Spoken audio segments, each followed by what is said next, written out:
창세기 42장부터 45장까지 말씀은 요셉과 요셉의 형들이 다시 만나서 화해하는 아주 긴 이야기입니다. 요셉은 형들이 자기를 애굽으로 팔아 넘긴 것 때문에 가족들과 생이별을 하고 노예가 되었고 심지어 억울한 옥살이까지 하였습니다. 어린 나이에 참 이런 험한 일을 당했으니 요셉의 마음에 얼마나 큰 상처가 생겼는지 모릅니다. 42장부터 45장은 바로 그 요셉의 상처가 치유되는 이야기라고 할 수 있습니다. 감사하게도 요셉은 하나님의 섭리로 애굽의 총리가 되었습니다. 그리고 그가 총리의 자리에 있을 때 곡식을 사러 온 형들을 만납니다. 그때 요셉은 형들을 모른 채 하면서 형들을 시험합니다. 요셉은 형들을 간첩으로 몰고 시므온을 인질로 잡아두고 그리고 베냐민을 데려오게 하였습니다. 형들이 베냐민을 데려오자 요셉은 베냐민의 짐에 몰래 은잔을 넣어 두었다가 나중에 베냐민을 도둑으로 몰고 붙잡아 두었습니다. 그리고 형들에게는 베냐민을 애굽에 남겨두고 고향으로 돌아가라고 하였습니다. 이것은 베냐민에 대한 그 형들의 사랑을 시험하는 것이라고 할 수 있습니다. 요셉의 형들은 베냐민을 두고 가지 못한다라고 말했습니다. 오늘 본문에서 유다는 형제들을 대표해서 베냐민만 애굽에 두고 갈 수 없는 이유를 길게 설명합니다. 그리고 유다는 자기를 희생해서라도 베냐민을 지키려고 합니다. 18절 말씀, 유다가 그에게 가까이 가서 이르되 내 주여 원하건대 당신의 종에게 내 주의 귀에 한 말씀을 아뢰게 하소서. 주의 종에게 노하지 마소서. 주는 바로와 같으심이니이다. 유다는 자기 앞에 있는 애굽 총리가 동생 요셉이라는 사실을 전혀 모릅니다. 그래서 유다는 요셉 앞에서 자기를 낮추면서 자기 동생에 대해서 한 말씀을 아뢰게 해달라, 말할 수 있게 해달라고 부탁합니다.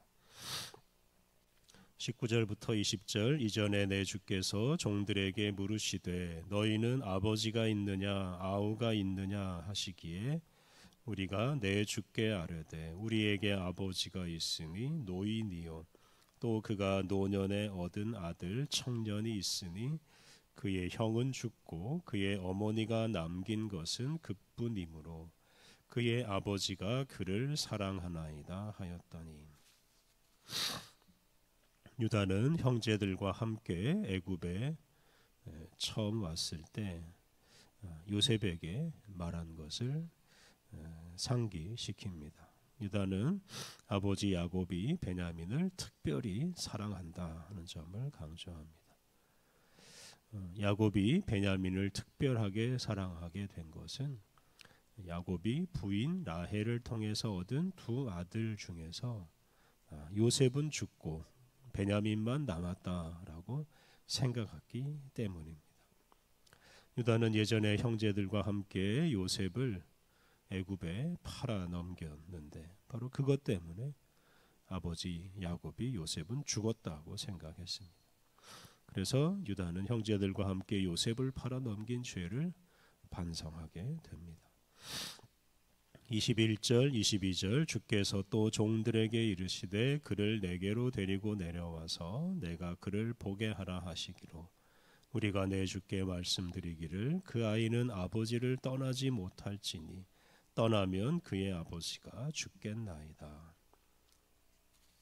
예전에 요셉이 시므온을 붙잡아 놓고 베냐민을 데려오라고 했을 때 요셉의 형들은 베냐민은 아버지를 떠날 수가 없고 만약에 그렇게 되면 아버지가 죽을 것이다 라고 말했습니다.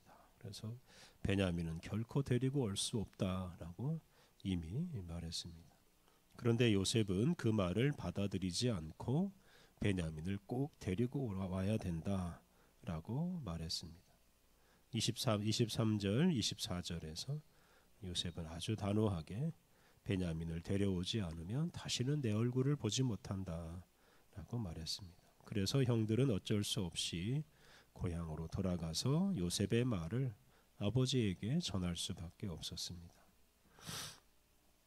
야곱은 아들들이 베냐민을 애굽으로 데려가야 된다고 말했을 때 완강하게 그걸 거부했습니다.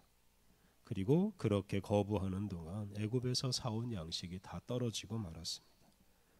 25절, 26절 그 후에 우리 아버지가 다시 가서 곡물을 조금 사오라 하시기로 우리가 이르되 우리가 내려갈 수 없나이다. 우리 막내 아우가 함께 가면 내려가려니와 막내 아우가 우리와 함께 가지 아니하면 그 사람의 얼굴을 볼 수 없음이니이다.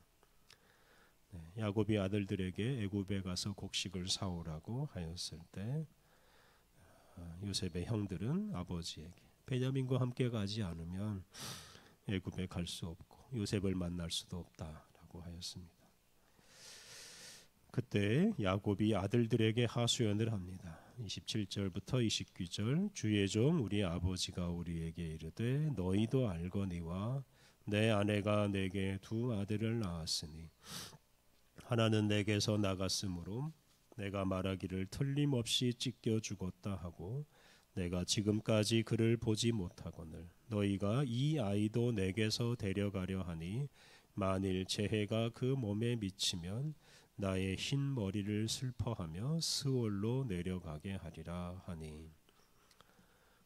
야곱은 아내 라헬에게서 이 요셉과 베냐민 두 아들을 얻었습니다. 야곱은 요셉이 어릴 적에 집을 나갔다가 짐승에 찢겨 죽은 것으로 생각했습니다. 이런 상황에서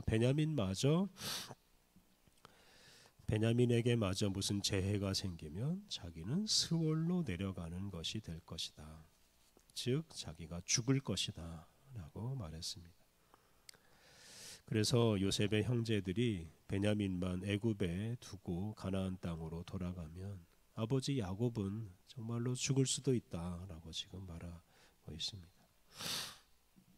30절 31절에서 그에 대해서 유다가 더 자세하게 말합니다. 30절 31절 아버지의 생명과 아이의 생명이 서로 하나로 묶여 있거늘 이제 내가 주의 종 우리 아버지에게 돌아갈 때에 아이가 우리와 함께 가지 아니하면 아버지가 아이의 없음을 보고 죽으리니 이같이 되면 종들이 주의 종 우리 아버지가 흰 머리로 슬퍼하며 스올로 내려가게 함이니이다.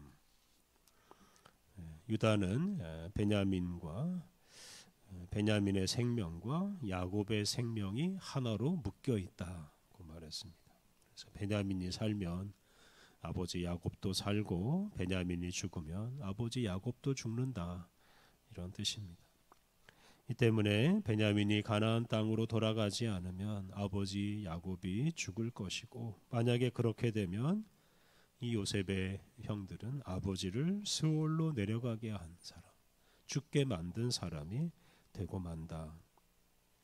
그러니 우리가 베냐민을 결코 이 애굽에 두고 갈 수가 없다라고 말한 것입니다. 유다는 이렇게 말한 후에 베냐민 대신에 자기가 애굽에 남겠다. 자기를 노예로 삼아 달라 하고 32절부터 34절에서 말합니다.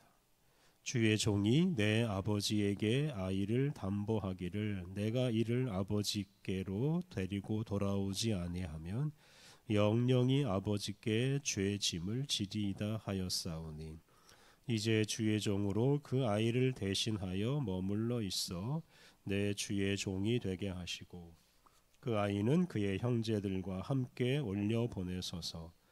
그 아이가 나와 함께 가지 아니하면 내가 어찌 내 아버지에게로 올라갈 수 있으리이까. 두렵건대 재해가 내 아버지에게 미침을 보리이다. 유다는 이렇게 자신이 아버지에게 베냐민을 책임지겠다라고 라고 말했으니 이제 그 말대로 베냐민 대신에 자기가 남을 테니 자신을 종으로 삼아달라고 호소합니다. 유다는 아버지를 위해서 그리고 동생 베냐민을 위해서 이렇게 자기를 희생하겠다고 선언하였습니다. 이어지는 45장 말씀을 보면 유다의 말을 들은 요셉이 큰 소리로 울고 그때 비로소 자신이 요셉이라는 사실을 형제들에게 밝힙니다. 이것은 이 유다의 말이 요셉에게 큰 감동을 주었다는 뜻입니다. 요셉은 그동안 형들을 시험하면서 형들의 마음을 확인하고자 하였습니다. 형들의 그 가족에 대한 사랑을 확인할 때까지 형들을 정탐꾼으로 또 동생을 도둑으로 몰아세웠습니다. 근데 요셉이 이런 가족들에 대한 이 형들의 사랑을 확인한 후에 비로소 자기의 정체를 밝히고 형들을 받아들이고 화해합니다. 그 화해하는 이야기가 45장에서 이어집니다. 오늘 본문에서 유다는 자신을 희생해서 동생 베냐민을 구하고 또 그를 통해서 그 베냐민의 생명과 연결된 아버지 야곱의 생명을 구하고자 하였습니다. 이전에 요셉의 형들은 아버지가 가장 사랑하는 아들 요셉을 노예 상인에게 팔아 넘겨서 아버지로부터 멀어지게 만들고 아버지와 요셉의 마음에 아주 큰 상처를 입혔습니다. 이제 그랬던 그 요셉의 형들이 완전히 달라졌습니다. 특히 유다는 베냐민을 구하기 위해서 자신이 애굽에 남아서 노예가 되겠다고 말했습니다. 요셉은 형들의 이런 가족 사랑의 모습을 보고 감동하고 자신의 정체를 밝히고 형들을 용서하고 형들과 화해합니다. 다른 사람들에 대한 사랑을 말로써 또 삶으로써 표현하고 드러낼 때 이런 감동과 화해가 일어나고 가족과 공동체가 하나가 될 수 있습니다. 우리 곁에 있는 사람들에 대한 사랑을 고백하고 또 실제로 사랑함으로써 하나님께서 우리에게 주신 가정과 우리 교회 공동체를 더 굳건하게 세워가야 하겠습니다. 우리 함께 기도하겠습니다. 하나님, 우리의 생명이 다른 이들의 생명과 연결되어 있사오니 우리 자신만 사랑하지 않게 하옵소서. 우리 가족과 이웃을 우리와 한 몸으로 여기고 우리의 몸처럼 사랑하게 하옵소서. 그러한 사랑을 통해 우리의 가정과 교회의 갈등을 해결하고 사랑으로 하나가 되어서 주님을 기쁘시게 하며 주님의 뜻을 이루게 하옵소서. 거룩하신 하나님, 우리에게 또 새로운 하루를 선물로 주시니 감사합니다. 주님께서 주신 이 귀한 시간, 이 기회 소중하게 여기고 거룩하신 주님의 뜻을 성취하는 일에 잘 사용하게 하옵소서. 오늘도 우리가 어디로 가든지 무엇을 하든지 주님께서 돌보시고 이끌어 주시오니 매 순간 주님께 귀 기울이며 주님과 동행하게 하옵소서. 오늘 모든 일정을 주님께 의탁하오며 예수님의 이름으로 기도드립니다. 아멘.